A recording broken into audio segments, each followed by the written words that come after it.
दत्तप्रभूंच्या आज्ञेनुसार सरपटीनाथ तीर्थक्षेत्राला निघाले.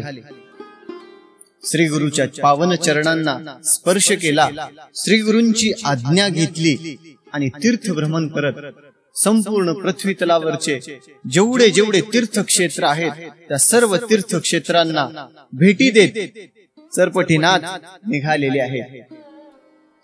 संपूर्ण 12 ज्योतिर्लिंगाचं दर्शन घेतलं आणि ज्योतिर्लिंगाचं दर्शन झाल्यानंतर जे 7 मोक्षपुऱ्या आहेत 7 मोक्षपुऱ्यांना भेट दिली. कोणत्या कोणत्या आहेत मोक्षपुऱ्या? अयोध्या, मथुरा, माया, काशी, कांची, अवंतिका, पुरी, द्वारका, वितश्चेत, सप्तहिते मोक्षदायिका. अयोध्येला गेले, प्रभू रामचंद्रांचं दर्शन घेतलं. मथुरेला गेले, श्रीकृष्णांचं दर्शन घेतलं. मायापुरीला आले, काशीला गेले, विश्वनाथाचं दर्शन घेतलं.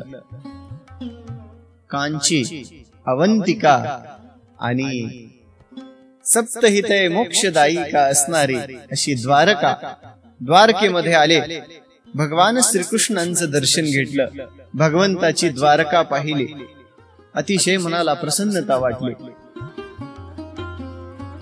पृथ्वी तलावरती जेवढी जेवढी प्रगट आणि गुप्त स्वरूपामध्ये जी देवी देवता आहेत त्यांची मंदिर, सगळ्या मंदिरांना भेटी देत सरपटीनाथ आता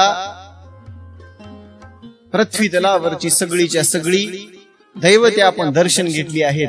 आता आपण स्वर्ग भुवनामध्ये जायचं आणि स्वर्ग भुवनामध्ये जाऊन दर्शन घ्यायचं म्हणून निघालेले सरपटीनाथ महेंद्र पर्वतावरती आलेले आहेत. महेंद्र पर्वतावरती असणारी कडाक्याची थंडी होत असणारा हिमवर्षाव, या अशा हिमवर्षावामध्ये सरपटीनाथ स्वर्गामध्ये कसे जातील, काय आहे त्यांच्याबद्दलची संपूर्ण कथा आपण जाणून घेऊया नवनाथ भक्तिसाराच्या 39व्या अध्यायामध्ये. रामकृष्ण हरी. हरी वक्रतुंड महाकाय सूर्यकोटि समप्रभ निर्विघ्नं कुरु मे देव सर्वकार्येषु सर्वदा. गुरुर्ब्रह्मा गुरुर्विष्णु गुरुर्देवो महेश्वरा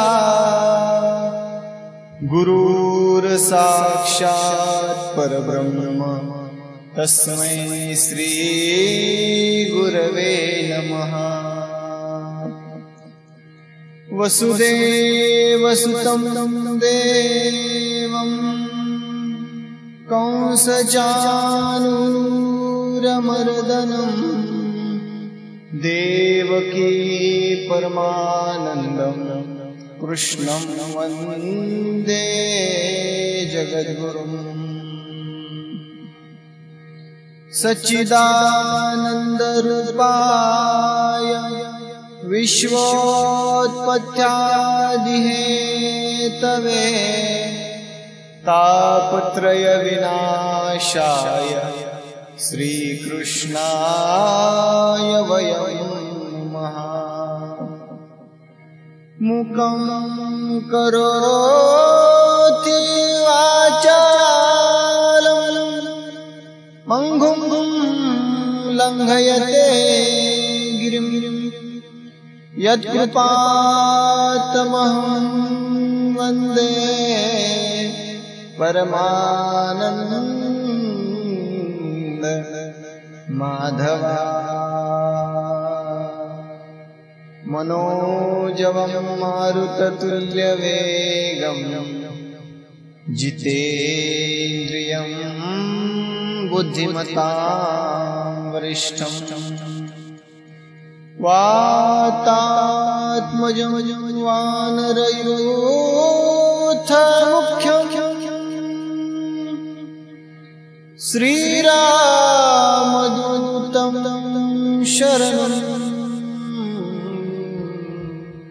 प्रपद्ये। कायमाझी वाणी मानेल संतासी रंगवो चित्तासी आपोल्या। एका जनार्दनी तुमचा दास त्याची आस पुरवावी। अलंकापुरी पुण्यभूमी पवित्र तेथे नांदतो ज्ञानराजा सुपात्र। तया ठविता घडो पुण्यराशी। नमस्कार माझा तया संत श्री सद्गुरु ज्ञानेश्वरासे।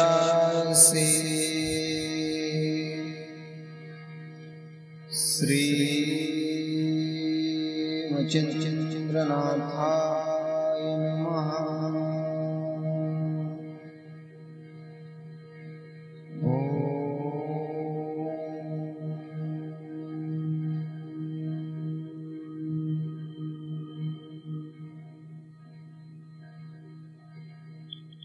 टाळी वाजवावी गुढी उभारावी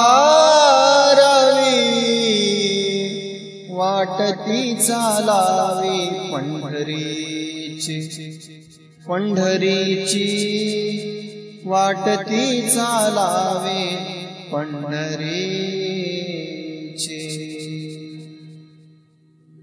ओम मात्र देवो भव ओम पितृ देवो भव।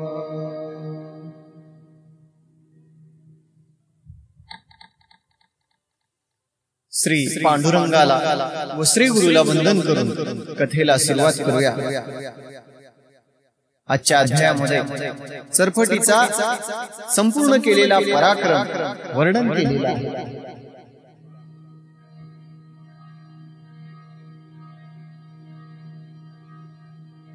श्री गणेशाय नमः। जय जय आजी आदिनाथ कर्पूरवर्णा उरगभूषिता बोलवी पुढे ग्रंथार्था नवरसादी कृपेने मागेले अध्यायी केले कथन चरपटीचा होनी जन्म दत्त दीक्षा पुढे घेऊन नाथपंथी मिरवला उपरी एकादश नाथापासून 84 सिद्ध झाले पूर्ण तयांचे सांगितले नाम यथाविधी करुनिया एक गहनी वेगळा पूर्ण 72 आठांनी केले निर्माण उपरी मिलनात चौरंगी आडभंगन 12 सिद्ध निर्मिले एकूण 84 सिद्ध पूर्ण आता पुढे ऐका कथन चरपटी करी तीर्थाटन कथा कैसी वर्तली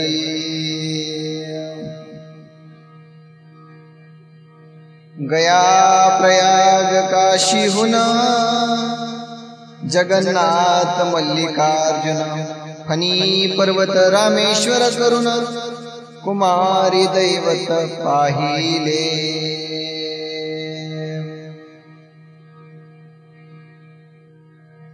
चरपटीनाथ दत्तप्रभूंच्या आज्ञेनुसार तीर्थयात्रेला निघालेले आहेत. 12 ज्योतिर्लिंगांचं दर्शन घेतलं. काशीवरून कन्याकुमारीला आले. कन्याकुमारीला येऊन तीर्थस्नानाचं स्नान करून दर्शन घेऊन अवंती नगरीमध्ये आले. सगळ्याच्या सगळ्या सप्त मोक्षपुऱ्या पाहिल्या. अयोध्या, मथुरा, माया, काशी, कांची, अवंतिका, द्वारका सगळ्या मोक्षपुऱ्यांना भेट देऊन सरपटीनाथ निघालेले आहेत. पृथ्वीवरची सर्व देवते पाहिली. आता स्वर्ग भुवनामध्ये जाऊन स्वर्गीच्या देवतांचं दर्शन घेऊया. स्वर्गामध्ये असणाऱ्या अमरपुरीचं दर्शन घेऊया. सत्यलोक, भुवरलोक सगळ्या लोकांचं दर्शन घेऊया. स्वर्गलोकामध्ये असणारी मणिकर्णिका, मणिकर्णिकेचं स्नान करूया या हेतून निघालेले सरपटीनाथ महेंद्र पर्वतावरती येऊन पोहोचले. महेंद्र पर्वतावरती आल्यानंतर पर्वताचं वातावरण बघा. आता तप्त अशी थंडी सुरू आहे आणि त्या थंडीच्या दिवसामध्ये हिमवर्षाव होत आहे. रात्रंदिवस बर्फ पडत आहे आणि त्यामध्ये सरपटीनाथ एकटेच निघालेले आहेत. त्या कडाक्याच्या थंडीमध्ये आणि अखंड होत असणाऱ्या बर्फापासून आपलं संरक्षण व्हावं म्हणून सरपटीनाथांनी आदित्य मंत्राचा जप केला. आदित्य मंत्राचा जप करून आदित्याला सोबत घेतलं.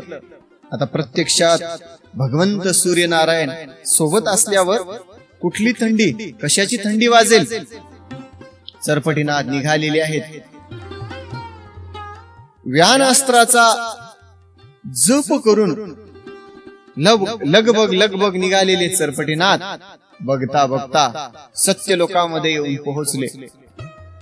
सत्यलोकामध्ये ब्रह्मदेव ध्यान मुद्रा अवस्थेमध्ये बसलेले आहेत. सत्यलोकामध्ये आल्यानंतर योगायोगाने नारद मुनी सुद्धा सत्यलोकामध्ये होते. ज्यावेळी सरपटीनाथाला सत्यलोकामध्ये पाहिलं, नारद मुनींना काय आनंद झाला. त्यांचा आनंद गगनामध्ये मावेना. सरपटीनाथाला पाहिलं, जवळ घेतलं, दृढ अशी मिठी मारले आणि क्षेमकुशल विचारलं, कसे आहात सरपटीनाथा, सगळं काही ठीक आहे ना, कसा आहे वृत्तांत. सरपटीनाथांनी सांगितलं,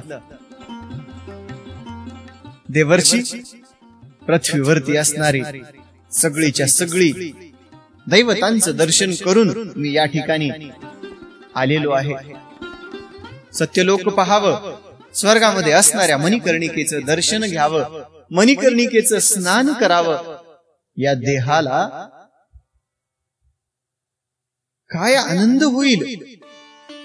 आणि ज्यावेळी मणिकर्णिकेच्या पवित्र अशा जलाने, जल तर म्हणताच येणार नाही हो, मणिकर्णिकेचं पवित्र स्नान झाल्यानंतर हा देह मुक्त होऊन जाईल. या हेतून मी या ठिकाणी आलेलो आहे. सरपटीनाथाचा क्षेमकुशल विचारत असताना ब्रह्मदेवानी डोळे झाकलेले होते. ब्रह्मदेवानी डोळे उघडले आणि पाहिलं, कोणीतरी जती आलेला आहे आणि नारद मुनी त्या जतीला बोलत आहेत. ब्रह्मदेवानी डोळे उघडे करून पाहिले. नारद मुनींना जवळ बोलावून घेतलं. ब्रह्मदेव म्हणतात, देवर्षी कोण आहेत हे जती.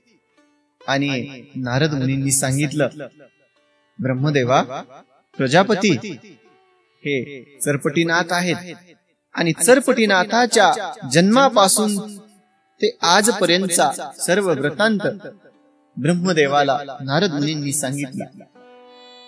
अशा प्रकारे सरपटीनाथाचा जन्म झाला आणि ब्रह्मदेवा हा आपलाच सूत आहे. आणि ब्रह्मदेवाने हे ऐकल्याबरोबर आपल्या सुताला इथं पाहिलं आणि त्यांचा सुद्धा आनंद गगनात मावेन असा झाला. सरपटीनाथाला जवळ बोलावून घेतले, आपल्या मांडीवरती बसवले, प्रेमाने त्याचं चुंबन घेतलं. आपला पुत्र या ठिकाणी आलेला आहे, त्याचा दिव्य पराक्रम पाहिला आणि जवळ बसवून त्याच्या डोक्यावरून हात फिरवून ब्रह्मदेव म्हणतात, नाथा, आपण या ठिकाणी येणं केलात, आपलं या सत्यलोकामध्ये स्वागत आहे. जवळ बोलावून घेतलं, योग्य प्रकारे पाहुणचार केला आणि पाहुणचार करून ब्रह्मदेव म्हणतात, नाथा, सत्यलोकामध्ये येण्याचं काय आपण प्रयोजन केलं? त्यावेळी आपण सत्यलोकामध्ये कशासाठी आलेलो आहे हा सगळा वृत्तांत सरपटीनाथाने ब्रह्मदेवाला सांगितला.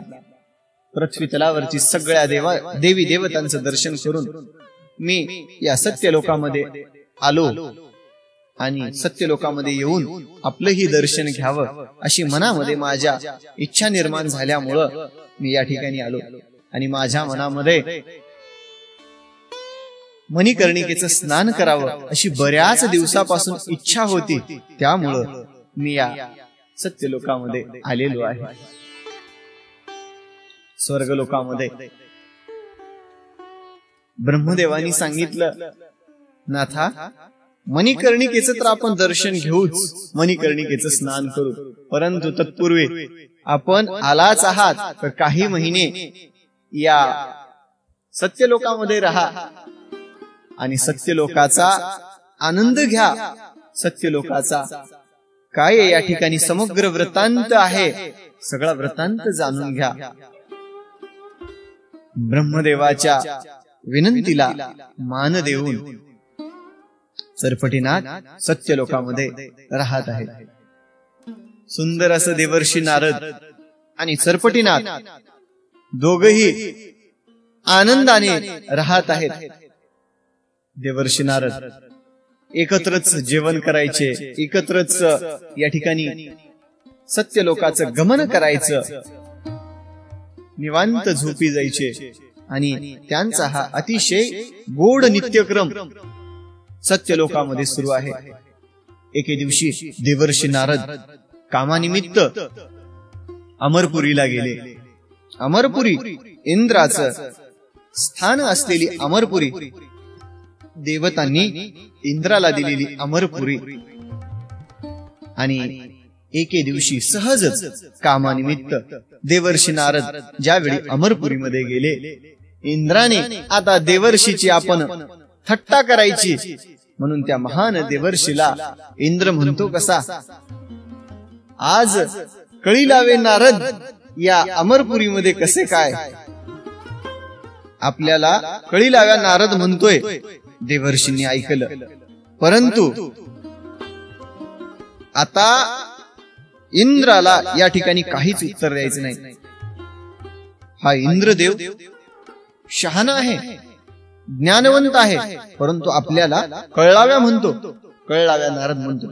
नारदाला प्रचंड राग आला, परंतु शहाण्यांचं काय लक्षण असतं, कितीही जरी राग आला तरी राग ते आपला दाखवत नाहीत, बाहेर काढत नाहीत, बाह्य स्वरूप त्या रागाला देत नाहीत आणि योग्य वेळ पाहून टप्प्यात आल्यानंतर बरोबर कार्यक्रम करतात.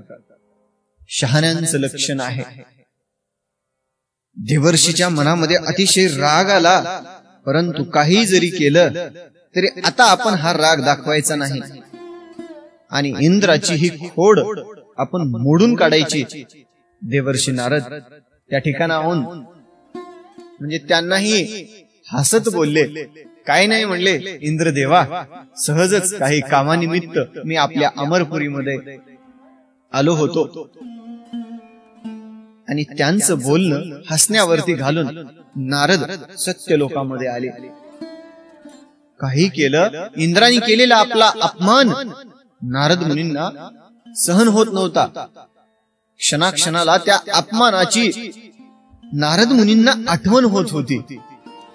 आता आपण इंद्रदेवाला बरोबर धडा शिकवायचा म्हणून काय करावं असं विचार करत असताना नारद मुनी एके ठिकाणी बसलेले आहेत. तोच सरपटीनाथ त्या ठिकाणी आले आणि देवर्षी नारदांना एक युक्ती सुचली. आता सरपटीनाथाकडून इंद्राने बोललेला बदला सरपटीनाथाकडून घ्यायचा असं मनामध्ये ठरवले आणि आता आपण एक युक्ती करायची. काहीतरी करून सरपटीनाथाला राग आणायचा आणि अति सामर्थ्यवान असणारा हा नवनारायणाचा अवतार सरपटीनाथ याला जर राग आला तर हा कुणालाही सोडणार नाही आणि सरपटीनाथाकडून आपल्या रागाचा बदला घ्यायचा. म्हणून त्यांनी मनामध्ये एक युक्ती केली आणि मनामध्ये युक्ती करून देवर्षी नारद ज्यावेळी सरपटीनाथ त्या ठिकाणी आले, सरपटीनाथाला म्हणतात, बसा नाथा बसा. सरपटीनाथाच्या लक्षात आलं की नारद मुनींना कुठली तरी चिंता सतावत आहे. ती रात्र उलटून गेली.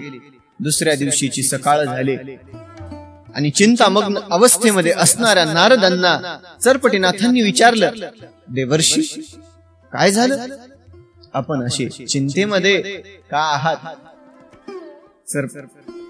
नारद मुनींनी सांगितलं, काही नाही नाथा, अमरपुरीमध्ये जाऊन उपवनामध्ये जो बाग बगीचे आहेत त्या ठिकाणी जाऊन तिथले फुलं घ्यावेत असं माझ्या मनामध्ये आहे.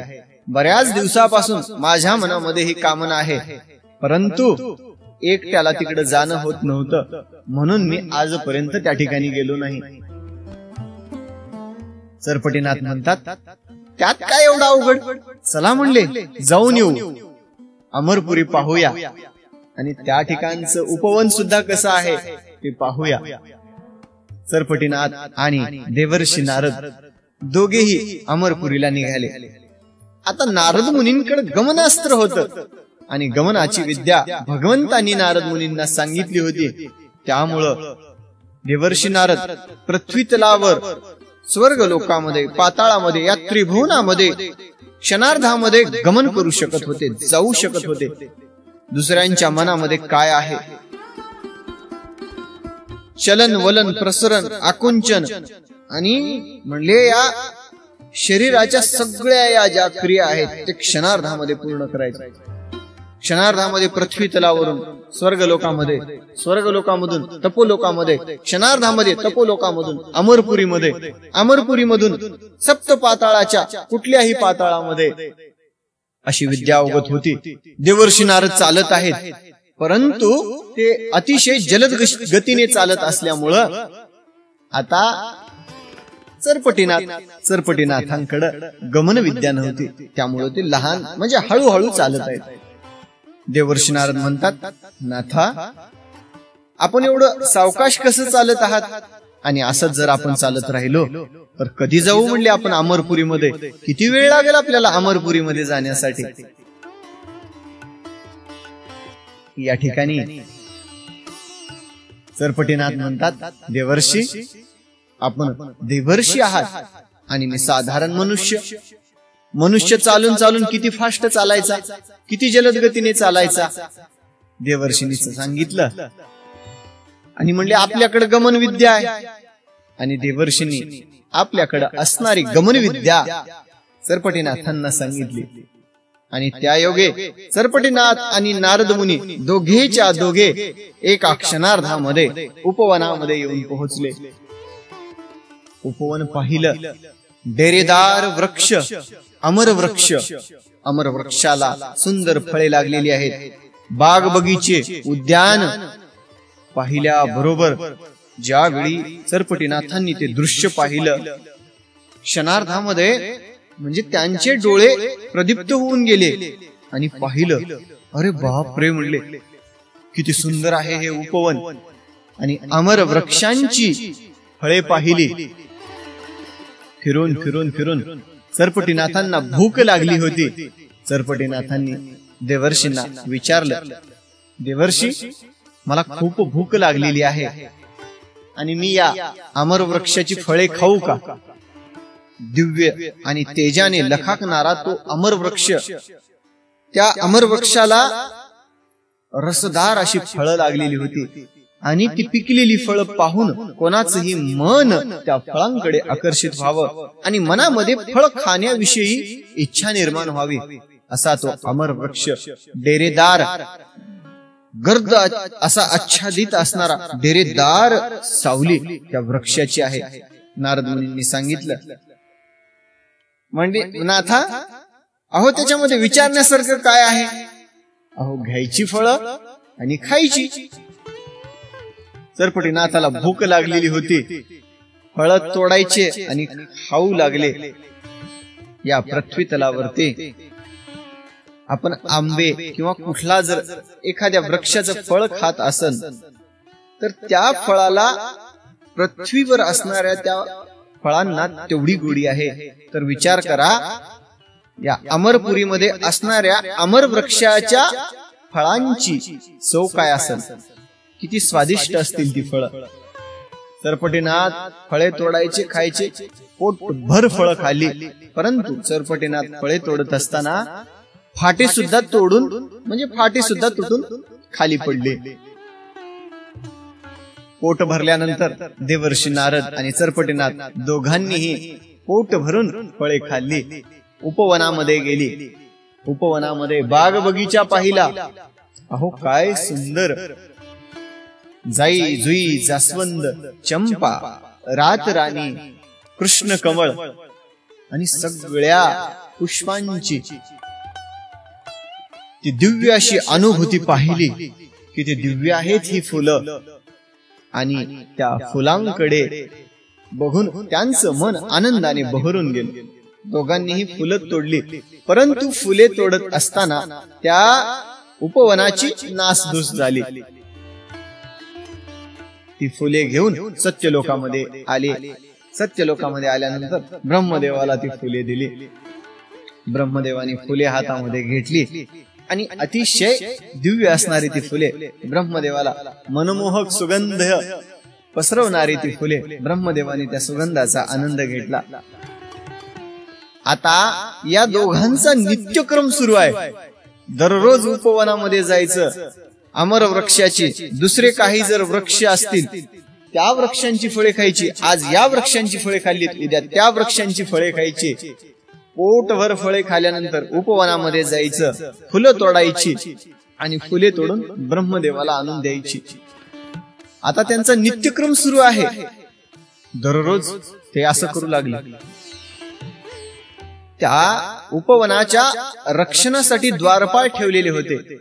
परंतु गमनकला या दोघांनाही अवगत असल्यामुळे द्वारपाळांच्या दृष्टी पडून ते कधी निघून जायचे, द्वारपाळांना लक्षात यायचं नाही. द्वारपाळ दररोज बघत आहेत फिरून, कोण येत आहे की. आणि या सगळ्या वृक्षांची, वेलींची, फुलांची नासधूस करून जात आहे. द्वारपाळांनी पाहिलं 1 महिन्यापासून कोण येऊ लागले की, आणि आपल्या या उपवनामध्ये असणाऱ्या या बाग बगीच्यांचं, फुलांचं, फळांचं नुकसान कोण करत आहे. आणि याला आता शिक्षा दिल्याशिवाय आपण थांबायचं नाही. कोण आहे हा चोर, हुडकून काढलाच पाहिजे. द्वाररक्षकांनी काय केलं, आता म्हणले 1 महिन्यापासून हा उपक्रम सुरू आहे. दररोज कोणतरी येऊन फळं वाटोळ करत आहे, फुलं वाटोळ करत आहे, आणि त्याला पकडून आपण शासन करावं. या उद्देशानं सगळेच्या सगळे द्वारपाळ आता गुप्त रूपाने त्या उपवनामध्ये बसलेले आहेत. नित्यनेमाप्रमाणे देवर्षी नारद आणि सरपटीनाथ दोघेही अमरपुरीमध्ये दाखल झाले. उपवनामध्ये आले आणि फळे तोडून खात आहेत. देवर्षी नारद आणि सरपटीनाथ दोघेही फळे तोडून खात असताना द्वारपाळांनी पाहिलं आणि पाठी मागून गुप्त रूपाने येऊन सरपटीनाथाला पकडले. पकडल्या बरोबर चोर सापडला, चोर सापडला म्हणून सगळीकडे एकच आकांत झाला. आणि दुसऱ्या द्वारपाळांना सांगितलं, द्वारपाळांना म्हणले, या धावत या, आपल्याला चोर सापडलेला आहे. दररोज येऊन या वाटिकेमधल्या फळांची नासधूस करतोय हा, आज सापडला. नारद मुनींनी पाहिलं की आता म्हणले सरपटीनाथ सापडले आहेत, आता आपलं सुद्धा काही खरं नाही बाबा, इथून आपण निघून जावं. म्हणून नारद मुनींनी काय केले, लवकरात लवकर त्या ठिकाणाहून पळ काढून सत्यलोकामध्ये येऊन बसले. आता दुरून सत्यलोकामधून पाहत आहे काय करतात सरपटीनाथ, काय त्यांचा पराक्रम आहे, आणि अशा अवस्थेमध्ये ते आपलं रक्षण कसं करतील. म्हणून सत्यलोकामधून नारद पाहत आहेत. ज्यावेळी द्वारपाळांनी सरपटीनाथांना पकडलं त्यावेळी नाथाला त्यांनी चोर म्हणले, चोरा, दररोज येऊन आमचे फळे वाटोळ करतोयस काय? आज तुला आम्ही शिक्षा करतोच. महान अशा सरपटीनाथांनी त्या द्वारपाळाच्या जाळ्यामधून बाहेर निघाले, द्वारपाळांना दूर ढकललं आणि राग आला सरपटीनाथांना. तुच्छ असे हे द्वारपाळ मला चोर म्हणतात, आता या द्वारपाळांना मी शिक्षा करतो. म्हणून वाताकर्षण अस्त्राचा प्रयोग केला आणि वाताकर्षण अस्त्राचा प्रयोग करून ते 4-5 द्वारपाळ जे पकडले होते का त्यांच्यावरती वाताकर्षण अस्त्र सोडल्या बरोबर सगळ्यांचा वायू वाताकर्षण अस्त्राने रोधून घेतला आणि त्यांचा प्राण कुंठित होऊन सगळेच्या सगळे मरण पावले. दुसरे द्वारपाळ पकडा येऊ लागले, परंतु या झालेल्या द्वारपाळांची अवस्था त्या दुसऱ्या पहारेकऱ्यांनी पाहिलं, त्या गणांनी पाहिलं आणि म्हणले, आता जर आपण गेलो, सरपटीनाथांनी रुद्रावतार धारण केलेला होता आणि हा रुद्रावतार धारण केलेल्या या जतीच्या जर आपण नादाला लागलो तर या द्वारपाळासारखी आपली अवस्था करेल. म्हणून धावत आपल्या स्वामींकडे शरण मागण्यासाठी गेले आणि त्या अमरपुरीमध्ये दाखल झाल्यानंतर भगवान श्री इंद्र देवतांकडे आले आणि इंद्र देवतांना हात जोडून म्हणतात, रक्षण करा भगवंता, रक्षण करा. घोर असा आकांत झाला. एक जती या आपल्या उपवनामध्ये दाखल झालेला आहे. सगळ्या वृक्षांची, झाडांची, फुलांची नासधूस करत आहे. म्हणून आम्ही त्यांना अडवण्यासाठी गेलो असता 10-12 द्वार रक्षकांना मृत्यूच्या दारामध्ये मृत्युमुखी पाडलेला आहे. त्या 10 द्वार रक्षकांना मारून टाकलं त्या जतींनी. असं म्हणाल्याबरोबर इंद्राला राग आला, माझ्या नगरीमध्ये येऊन माझ्या द्वार रक्षकांना मारतो, कुणाचं आहे एवढं सामर्थ्य? इंद्रांनी सगळ्या गणांना सज्ज केलं. इंद्र सांगतात, म्हणले सगळेच्या सगळे जेवढे आपल्या रक्षणासाठी दूत आहेत सगळ्या दूतांना बोलवा आणि आपल्याला त्या जतीचा तोड केलाच पाहिजे, त्याची खोड मोडलीच पाहिजे. माझ्या द्वारपाळांना मारतो काय, माझ्या गणांना मारतो का, त्या जतींना शिक्षा दिलीच पाहिजे. म्हणून इंद्रांनी आदेश केला, जावा म्हणले. सगळेच्या सगळे 100 कोटी गण त्या सरपटीनाथाच्या त्यांना आता युद्ध करून त्यांना युद्धभूमीमध्ये हरवून टाकावं या उद्देशाने निघाले सगळेच्या सगळे गण. सगळे सैनिक हातामध्ये शस्त्र घेऊन सज्ज झालेले आहेत. आता एवढे मोठे गण आपल्याकडे शस्त्र सज्ज करून आपल्याकडे येत असलेले पाहताच सरपटीनाथांनी मनामध्ये विचार केला, आता म्हणले आपली शक्ती उग वाया घालवायची नाही. म्हणले एका क्षणार्धामध्येच यांचा निपांत करून टाकायचा. म्हणून सरपटीनाथांनी वाताकर्षण अस्त्र, वाताकर्षण मंत्राचा या ठिकाणी अभिमंत्रित करून वाताकर्षण सिद्ध केलं आणि सगळ्याच्या सगळ्या गणांवरती वाताकर्षण अस्त्र फेकल्या बरोबर त्या वाताकर्षण अस्त्राने आपला प्रभाव दाखवला.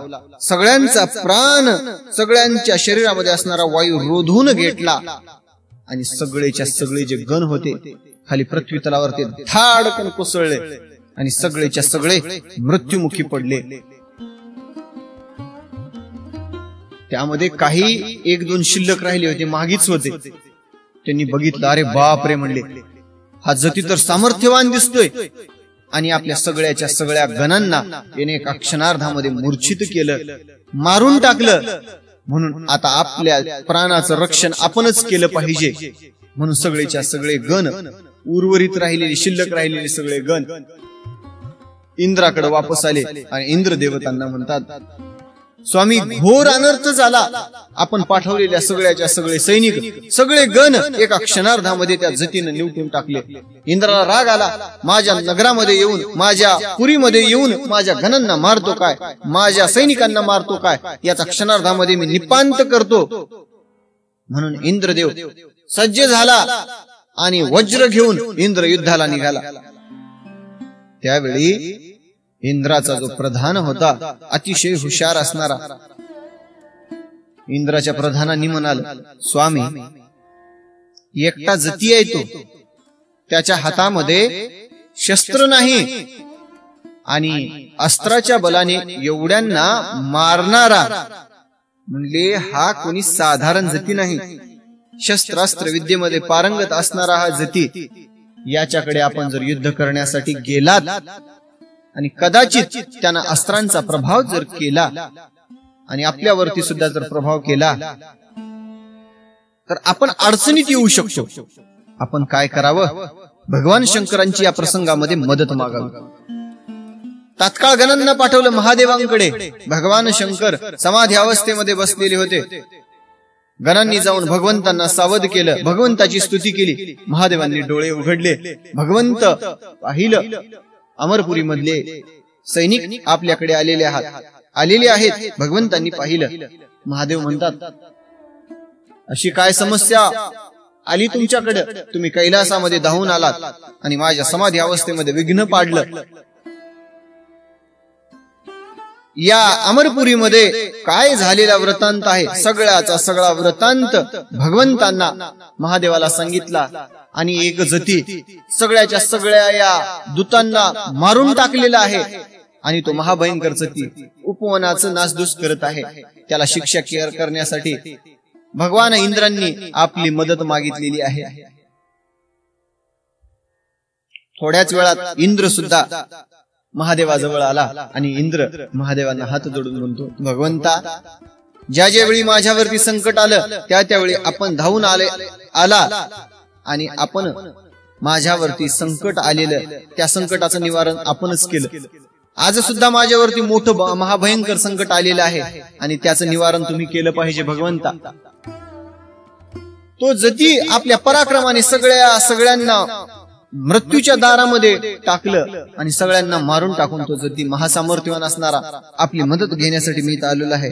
भगवंता, मदत करा म्हणून हात जोडून ज्यावेळी महादेवांची स्तुती केली त्यावेळी भगवंतांनी म्हटलं, आपल्या पुरीमध्ये येऊन तो नासधूस करतोय काय? चला त्या जतीला आपण शासन करून. म्हणून महादेव अष्टभैरव, अष्टपुत्र आणि 100 कोटी सैनिक घेऊन महादेव नंदीवरती आरूढ हातामध्ये त्रिशूळ घेऊन निघालेले आहेत. महादेवांचा रुद्र अवतार आणि सगळेच्या सगळे सैनिक ज्यावेळी सज्ज होऊन अमरपुरीमध्ये आले आणि अमरपुरीमधून सरपटीनाथांनी पाहिलं. भोलेनाथ आहेत का? सरपटीनाथांना भोलेनाथ ते सगळे गण इंद्र वज्र सिद्ध करून या ठिकाणी येत आहेत. यांना कशाला हजारो अस्त्र, स्पर्शास्त्र म्हणले,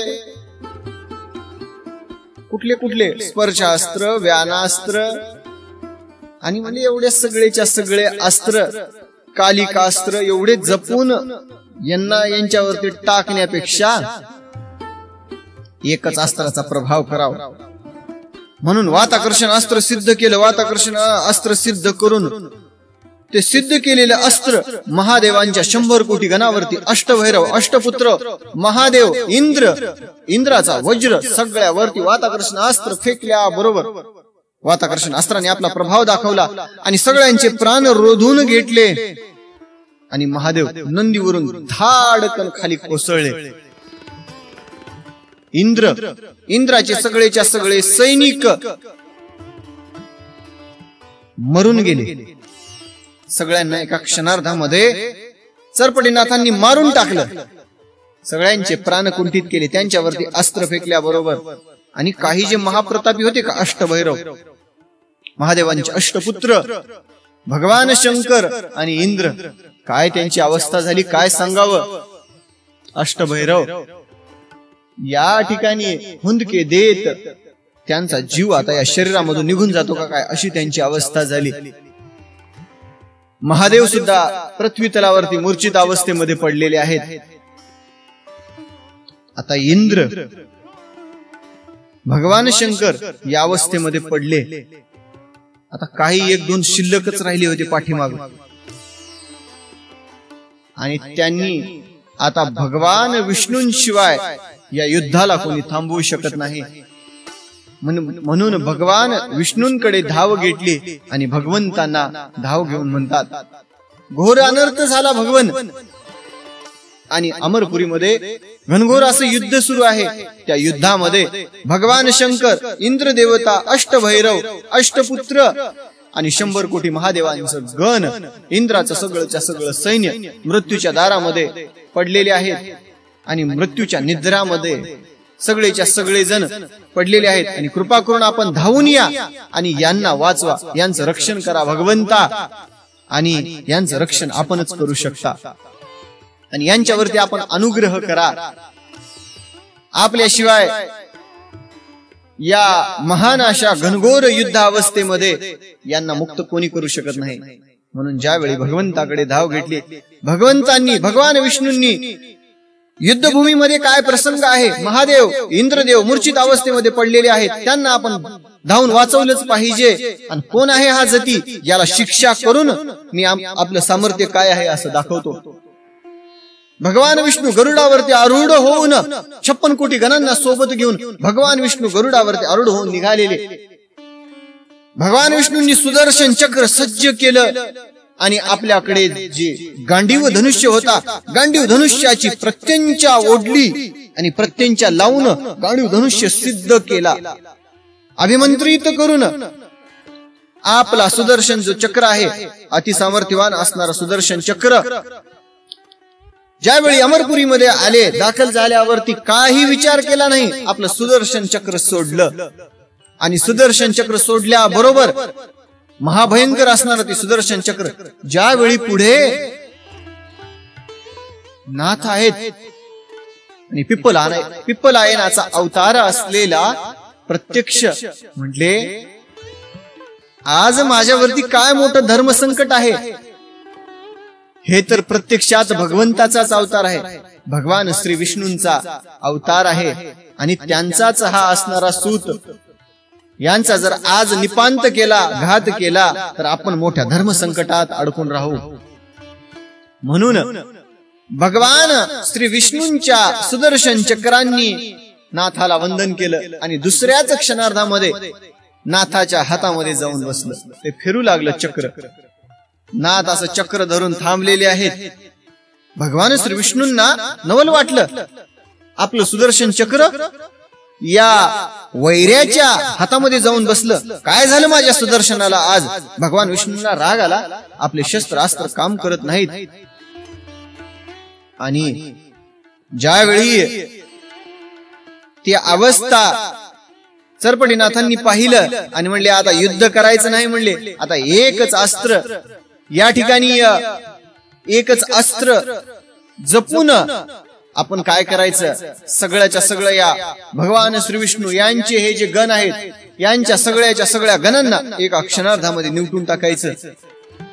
ज्यावेळी सुदर्शन चक्र या वैऱ्याच्या हातामध्ये जाऊन बसलेला आहे, भगवंतांनी पाहिलं, हातामध्ये गद्दा घेतला आणि हातामध्ये गद्दा घेऊन भगवान श्री विष्णू निघालेले आहेत. आता म्हणले ह्याला ठारच करतो म्हणून निघाले.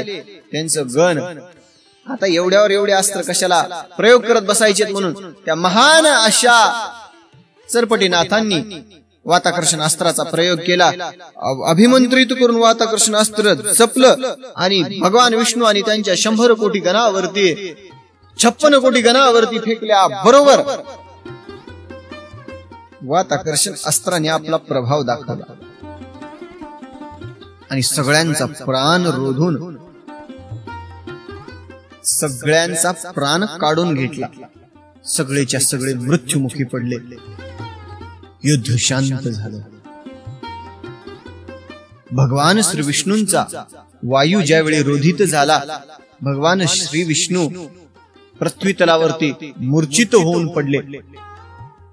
हातामधला असणार गांडीव धनुष्य गळून पडाले आणि त्यांच्या हातामध्ये सुदर्शन चक्र तर अगोदरच तिकडे गेलेलं होतं. विष्णूंच्या हातामध्ये 5 जन्य शंख होता, वेगवेगळी आयुध हातामध्ये घेतली होती. धाडकन भगवान विष्णू पृथ्वी तलावरती कोसळल्या. बरोबर त्या युद्धभूमीवरती भयान अशी शांतता पसरली. नारद मुनी सगळा वृत्तांत दुरून पाहतायत. बरं झालं म्हणले, हा इंद्र मोठा माझी थट्टा करत होता, माझी मस्करी करत होता. ह्या इंद्राला बरं झालं ही शिक्षा सरपटीनाथांनी केली.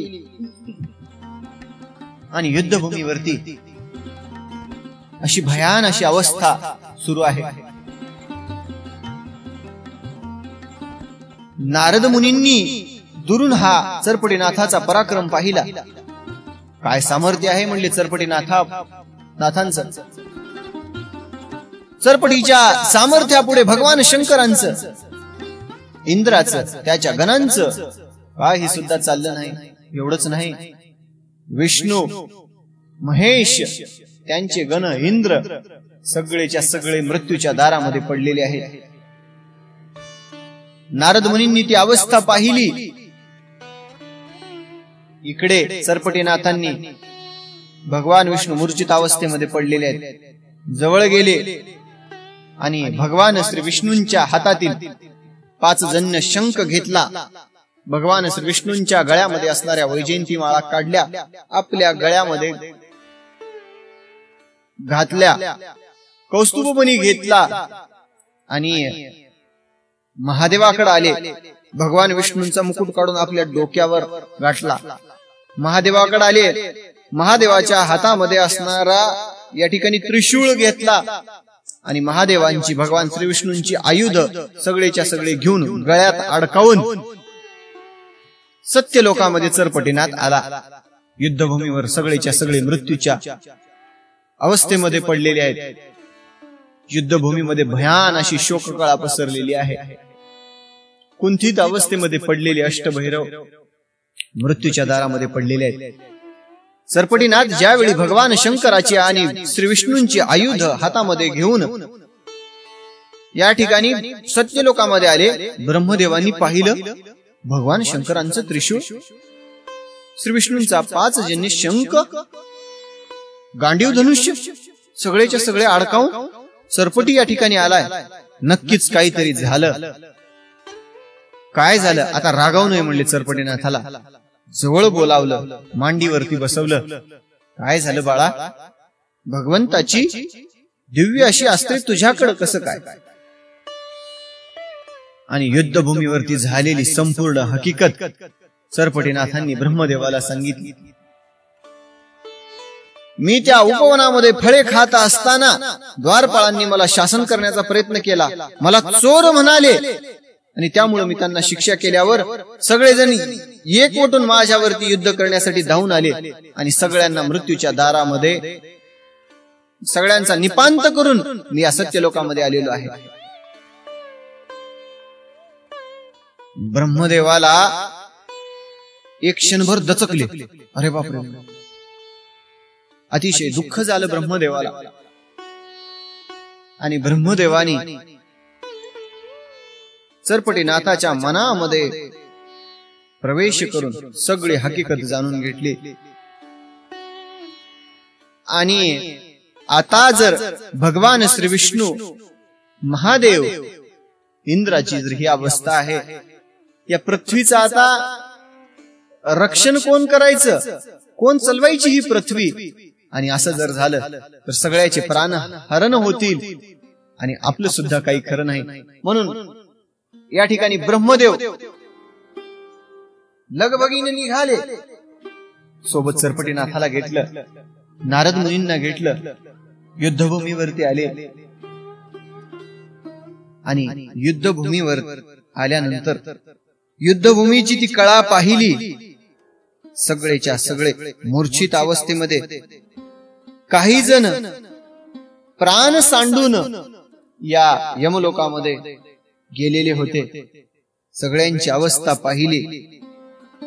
ब्रह्मदेवानी पाहिलं. काय झाटले म्हणले, काय अवस्था झाली यांची? आणि त्यांची ती झालेली अवस्था भगवान श्री ब्रह्मदेवांनी पाहिली. नारद मुनी त्या ठिकाणी आलेले आहेत. आणि ऐसी ऐकता चरपट गोष्टी परमदच कला परमेष्टी मगर दई धरुणी नाथ चरपटी गौरवित बाळा ते. चरपटीला ब्रह्मदेव म्हणतात, म्हणे वत्सा माझा तात आजा तुझा विष्णू निश्चित महादेव तो आराध्य दैवत मज सह जगाचा.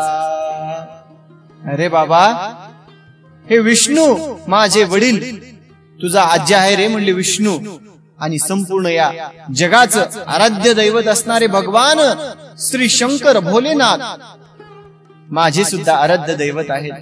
त्यांच्या या अवस्थेमध्ये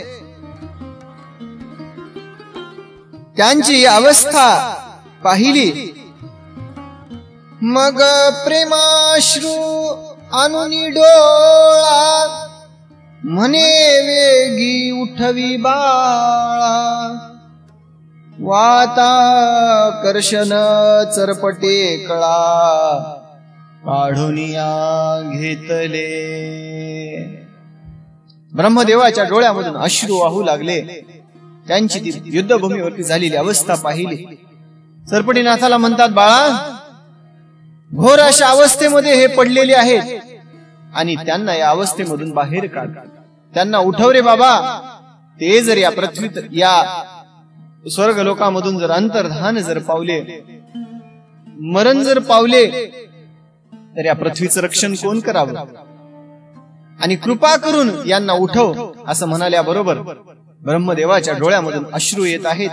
आपल्या पित्याच्या डोळ्यामधून येणारे अश्रू चरपटीनाथांनी पाहिलं आणि प्रसंग लक्षात घेऊन क्षणार्धामध्ये त्यांनी जे वाताकर्षण अस्त्र प्रेरण केलेलं होतं ते वाताकर्षण अस्त्र काढून घेतलं आणि वात प्रेरक अस्त्र जपून सगळ्यांना सावध केलं.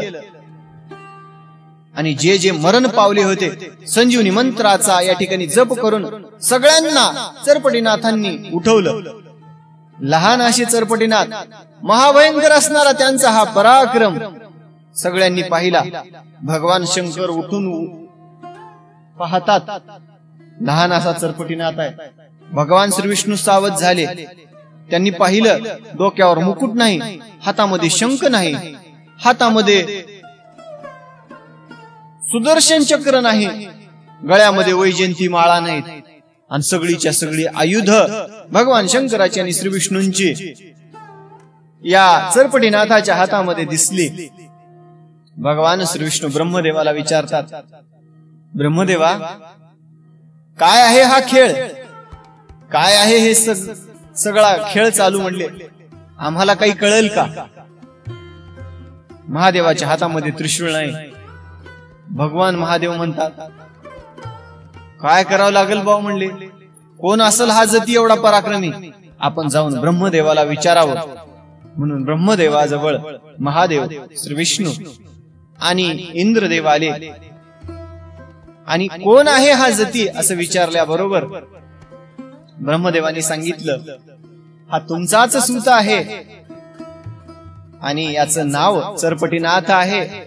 साक्षात नवनारायणाचा अवतार असलेला हा चरपटीनाथ स्वर्ग भुवनामध्ये आलेला आहे आणि आपल्याच पुत्राच्या हातामध्ये आपली आयुध आहेत. त्यामुळं असं मोठा काही अपराध घडला नाही. भगवान श्री विष्णूंनी माफ केलं आणि सगळेच्या सगळे या ठिकाणी जिकडं तिकडं निघून आले. ब्रह्मदेव सत्यलोकामध्ये आले. अमरपुरीमध्ये इंद्र निघून गेला. परंतु दुरून सगळी मजा पाहत असणारे नारद मुनी नारायण नारायण म्हणत इंद्राजवळ आले आणि इंद्र देवताला म्हणतात, भगवंता, कोणत्या नारदानं कळ केला म्हणून तुमची ही अवस्था झाली, आणि आता बघा कोणत्या नारदानं कळ लावला असेल.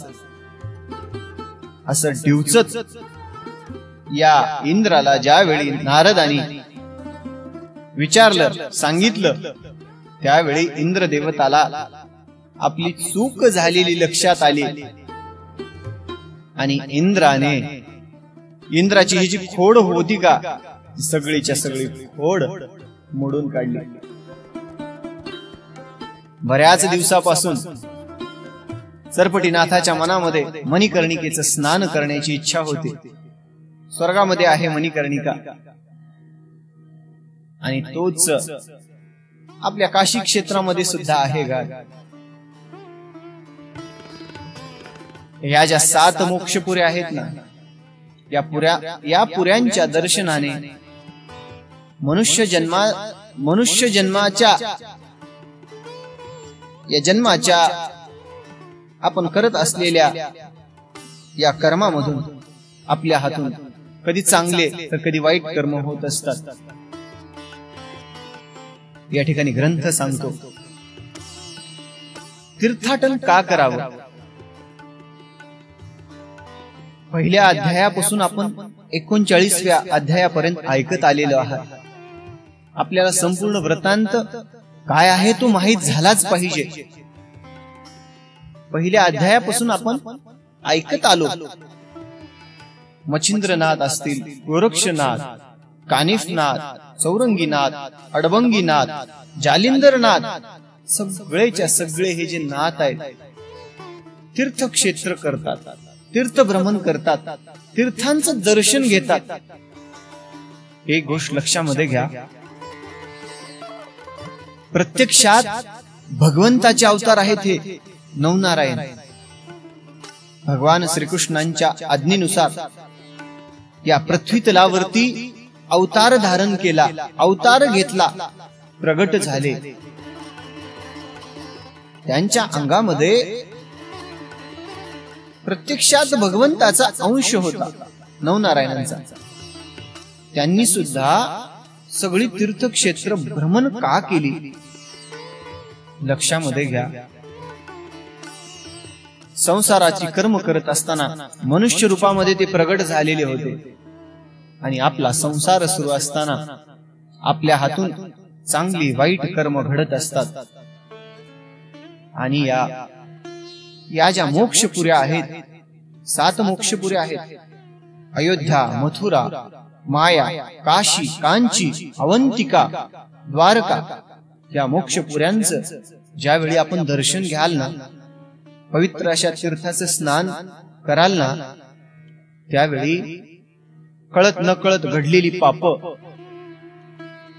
धुवून जातात. अहो, पवित्र असणाऱ्या या नद्या यांच्या केवळ दर्शनाने पाप हरण होऊन जातात. हो, प्रत्यक्षात त्यांचं जर स्नान केलं तर खरोखरच मनुष्याची पापे धुवून जातात, कळत न कळत घडलेली पापे. परंतु जी पापे मनुष्यानं जाणीवपूर्वक केलेली आहेत, जाणीवपूर्वक केलेली कर्म आहेत, 86 कोटी योनीमधून मनुष्य जन्म हा असा आहे. या मनुष्य देहामध्ये माणसाला बुद्धी दिलेली आहे. योग्य काय अयोग्य काय हे माहिती आहे मनुष्याला, परंतु जाणीवपूर्वक दूषित कर्म करतो. हे करणं वाईट आहे माहित आहे, परंतु जाणीवपूर्वक त्या गोष्टी करतात. त्या कर्माच्या बंधनातून त्या कर्माचा भोग त्याला या जन्मामध्ये भोगावाच लागेल. परंतु जो ताप होणार आहे या पवित्र अशा तीर्थ दर्शनाने, त्यांच्या तीर्थाच्या पावन सानिध्यामध्ये, तो ताप थोडा ज्या पापांची, त्या तापांची जी दाहकता आहे ती दाहकता थोडीशी कमी होईल. माणसाच्या आयुष्यामध्ये साडेसाती लागलेली असताना किंवा शनीचा भयंकर असा प्रकोप असताना केवळ असं नामस्मरण आहे, ताप तर हरण करत नाही, परंतु थोडासा शनीचा प्रकोप सौम्य होतो, शीतळ होतो. म्हणून पवित्र अशा तीर्थक्षेत्रांचं दर्शन करावं, पवित्र अशा तीर्थांचं स्नान करावं, भगवंताचं दर्शन घ्यावं आणि या देहातून मुक्त व्हावं. पहिल्या अध्यायापासून आपण ऐकत आलो की सगळेच्या सगळे नाथ काशी, गया, मथुरा, अवंतिका, भगवती सगळ्यांचं दर्शन करत आहेत आणि पावन होत आहेत. मनुष्य जन्मामध्ये पावन होण्यासाठी केवळ या मोक्षपुऱ्याच आहेत. त्यामुळे भगवंताचं दर्शन करावं, नामस्मरण करावं. काही जणांना तीर्थक्षेत्रांना जाणं होत नाही. त्यांनी आयुष्यामध्ये एक नित्य नियम ठेवावा. कारण आयुष्यामध्ये जर नित्य नियम असेल तरच त्या प्राण्याच्या जगण्याला अर्थ आहे. नित्य नेम नामी ते प्राणी दुर्लभ आणि लक्ष्मी वल्लभ तयाजवळ. जीवन कर्म करत असताना एक का होईना नित्य नेम ठेवावा. पवित्र अशी तुळशीची माळ गळ्यामध्ये घालावी. आपल्या माथ्यावरती पवित्र अशा चंदनाचा किंवा कुंकुमाचा किंवा अष्टगंधाचा टिका लावल्याशिवाय घराच्या बाहेर पडू नये. आणि आपल्या बरोबर सुद्धा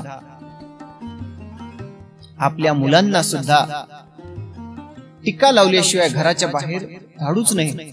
लहानपणापासून त्याच्या बालमनावरती ते संस्कार रुजवावेत.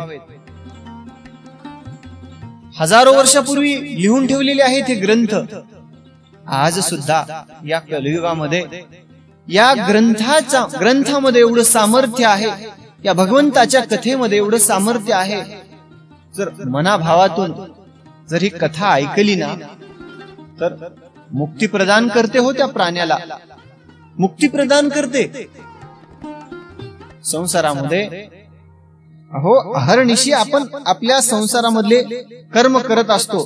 परंतु देहाची जर मुक्ती करून घ्यायची असेल, एक तर नामस्मरण करावं. दुसरं नामस्मरण होत नसेल तर तीर्थभ्रमण करावं. तीर्थक्षेत्रांना भेटी द्याव्या.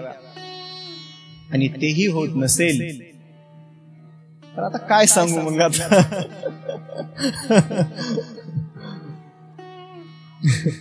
नामस्मरण बी होईना आणि तीर्थभ्रमण बी होईना म्हणल्यावर आता काय बाबा. आता तुम्हीच सांगा. आता तिसरा पर्याय जर तुमच्याकडे काही असेल तर कमेंट बॉक्स मध्ये सांगा बाबा. ते पर्याय आपण कमेंट मध्ये वाचून पुढच्या अध्यायामध्ये सांगू. तिसरा अजून कोणता पर्याय असेल तर. धन्यवाद बाबा म्हणले. आणि या अध्यायामधून आपल्याला हेच घ्यायचं आहे. भगवंताच्या कथेमधून हेच शिकायचं आहे. पवित्र अशी कर्म भगवंतांनी ही जी केली, काम उत्तेजित होऊन कामविवश झालेलं प्रत्येकाला श्राप लाभला. आणि श्रापामुळं या पृथ्वी तलावरती कोणी राक्षस होऊन फिरत आहे, कोणी गाढव होऊन फिरत आहे.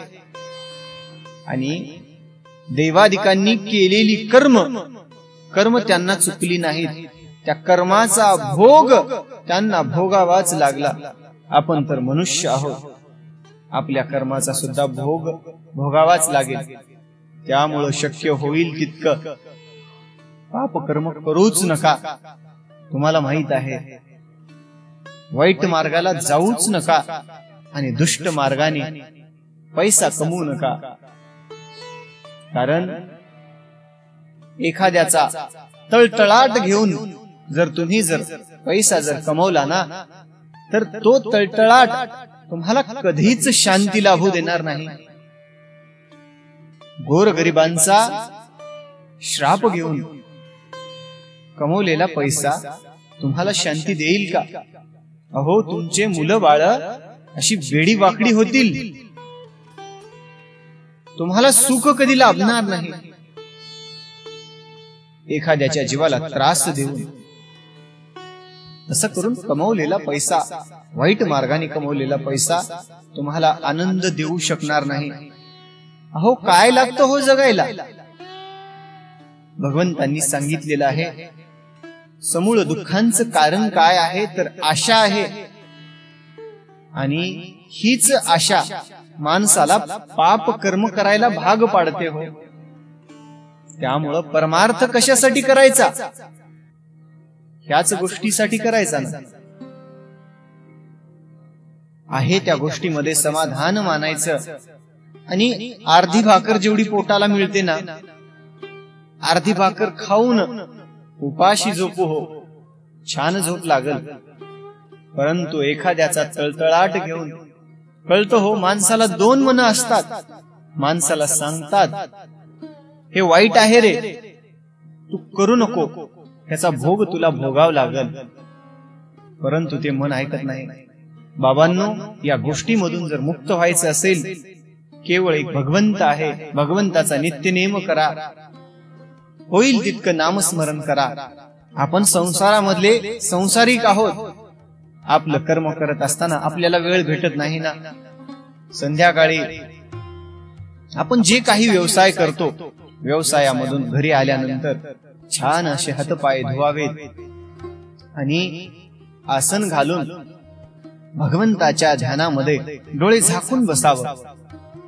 ते जर शक्य होत नसेल तर व्यवसायामधून येत असताना एखाद्या मंदिरामध्ये जावं. आपल्या गावामध्ये कुठलं का असेल, हरिपाठ होत असेल हरिपाठ करा. आणि घरामध्ये जर जप कराल तर जप करा. आणि आपल्याला जर जास्त शक्य होत नसेल तर एवढे पवित्र आपले धर्मग्रंथ आहेत, रामायण, महाभारत, नवनाथ. आणि तुमच्या घरामध्ये जर सतत जर भांडण होत असतील, सतत जर मारामाऱ्या, अशांती होत असेल, तर नवनाथाचं घरामध्ये पारायण करून घ्या. पवित्र असा श्रावण महिना सुरू आहे, नवनाथाचं पारायण करा. शिवलीला अमृताचं पारायण करा, ज्ञानेश्वरीचं पारायण करा. आणि जीवनामध्ये एक नियम ठेवाच, स्नान केल्यानंतर एक का होईना ओवी या ठिकाणी वाचायचीच. आणि नुसती वाचायची नाही तर अनुभव घ्यायचा. नामा म्हणे श्रेष्ठ ग्रंथ ज्ञानेश्वरी, एक तरी ओवी अनुभवावी. पवित्र अशा ज्ञानेश्वरी ग्रंथ आहे, त्याच्यामधली एक एक ओवी अनुभवाव. सगळ्या विश्वांना आपलं मानणं, हे विश्वची माझे घर अहो असं म्हणणारे आमचे संत आहेत. आणि प्रत्येक प्राणी मात्राविषयी असणारी भूतदया आमच्या संताच्या मोठं मन आहे. संताचं सगळ्या विश्वांना आपलं घर मानणारी त्यांची ही भावना आहे. त्यामुळे त्यांचं श्रवण करा, ग्रंथ श्रवण करा, ग्रंथाचं पठन करा, वाचन करा. आणि हे जर सगळं होत जर नसेल ना तर निदान श्रवण तरी करा, घरामध्ये लावून तरी ठेवा. पवित्र अशा या ओवी जेव्हा घरामध्ये फिरतील ना, तुमच्या घराचं वातावरण दूषित असलेलं, निगेटिव्ह ज्या एनर्जी तुमच्या घरामध्ये फिरतात, निगेटिव्ह व्हाइब्स सगळ्या दूर होऊन पवित्र लहरी निर्माण होतील. एवढं सामर्थ्य आहे आमच्या ग्रंथांमध्ये. लक्षात घ्या, पहिल्या अध्यायापासून 39व्या अध्यायापर्यंत आपण ही कथा ऐकली. आपण इथपर्यंत आलेलो आहोत. सरपटीनाथ त्यांच्या मनामध्ये मणिकर्णिकेचं स्नान करण्याची इच्छा होती. 1 वर्षापर्यंत ब्रह्मदेवापाशी राहिले. आणि 1 वर्ष झाल्यानंतर सरपटीनाथ, ब्रह्मदेव, देवर्षी नारद सगळेच्या सगळे मणिकर्णिकेचं स्नान करण्यासाठी आले. पवित्र अशा मणिकर्णिकेचं स्नान केलं. अनेक देवगण त्या ठिकाणी मणिकर्णिकेचं स्नान करण्यासाठी आलेले होते. मणिकर्णिकेचं स्नान करून सरपटीनाथांनी 21 स्वर्गभुवन पाहिली. स्वर्गभुवन पाहिल्यानंतर पृथ्वी तलावरती आले. पृथ्वी तलावरती आल्यानंतर अजून काही उरली सुरली तीर्थक्षेत्र त्या ठिकाणी भ्रमण केली. आणि मग पाताळामध्ये गेले. पाताळामध्ये भोगावतीचं स्नान केलं. आणि भोगावतीचं स्नान करून सप्त पाताळामध्ये खाली सरपटीनाथ गेले. बळीराजाच्या घरी गेले. आणि बळीराजाच्या घरी गेल्यानंतर त्या ठिकाणी वामनाचं सुद्धा दर्शन झालं. आणि अशा प्रकारे सगळ्यांचं दर्शन घेऊन पुन्हा पृथ्वी तलावरती येऊन सरपटीनाथ या ईश्वराच्या सेवेमध्ये आणि या जगतामध्ये संसारामध्ये अडकलेल्या प्राण्यांचं कल्याण करण्यासाठी पृथ्वीवरती भ्रमण करत पृथ्वीवरती आपलं कार्य करत आहे. उद्याचा 40वा अध्याय आहे. अतिशय गोड आहे. 40व्या अध्यायाचे निरूपण अतिशय गोड होणार आहे आणि संपूर्ण अध्यायाचं सार या 40व्या अध्यायामध्ये आहे. 2 ओव्या घेऊन या अध्यायाचं निरूपण करूया.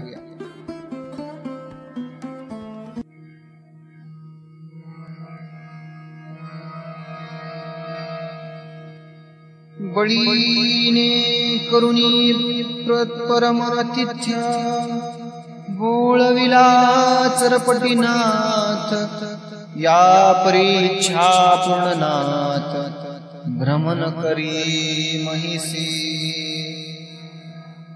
ऐसी कथा ही सुरस कुसुम माळा ओपित्यास कवी मालो श्रुतियास भावे करुण अर्पितसे नरहरी वंशी धुंडी सुत अनन्य भावे संता शरणागत मालो ऐसे नाम देहा प्रत ज्ञान कृपे निर्वितसे स्वस्ति स्त्री भक्ति कथा सार समत गोरक्ष काव्य किमयागार सदा परिसोत भाविक चतुर 39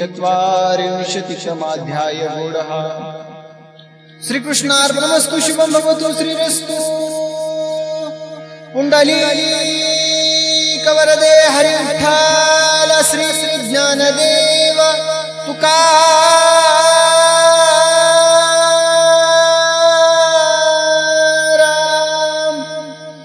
ज्ञानेश्वर महाराज की जय. कपिवर्य महारुद्र हनुमान की जय. अवधूत चिंतन श्री गुरुदेव दत्त वासुदेव हरि.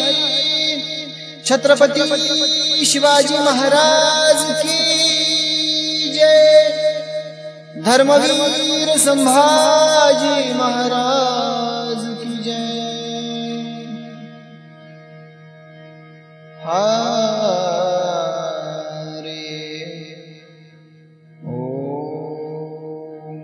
शांति शांति शांति.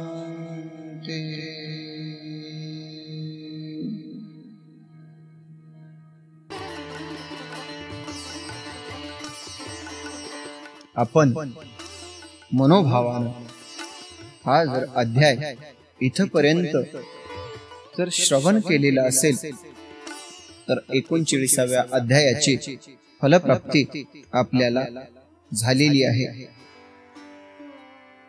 39व्या अध्यायाची फलप्राप्ती अशी आहे. या अध्यायाच्या मननाने श्रवणाने पठनाने युद्धामध्ये विजय प्राप्त होईल. उद्याचा अध्याय झाल्यानंतर सर्व भाविकांच्या सेवेमध्ये शाबरी मंत्र सिद्ध केलेले शाबरी मंत्र आपण देणार आहोत. सगळ्या या नवनारायणांनी नाथांनी शाबरी विद्येवरती कवित्व केलं आणि शाबरी विद्येवरती कवित्व करून एवढे मंत्र सिद्ध केले. हे मंत्र मिळवण्यासाठी अनेक खूप धडपड करत असतात, परंतु त्यांना हे सिद्ध केलेले मंत्र मिळत नाहीत. अनेक मंत्र मिळतात परंतु सिद्ध केलेले मंत्र कुणाला मिळत नाहीत. वाचकांच्या या तुमच्या सर्व भाविकांच्या सेवेसाठी सर्व सिद्ध केलेले मंत्र 40वा अध्याय पूर्ण झाल्यानंतर आपण याच चॅनल वरती अपलोड करणार आहोत. त्याचा विधी आणि म्हणण्याची संपूर्ण प्रक्रिया, त्याचे नियम सगळं या चॅनलवरती आपण अपलोड करणार आहोत. त्यामुळं या चॅनलला लाईक करा, शेअर करा, सबस्क्राईब करा आणि असंच भगवंताच्या कथेचा आनंद घेत राहा. रामकृष्ण हरी. आदेश.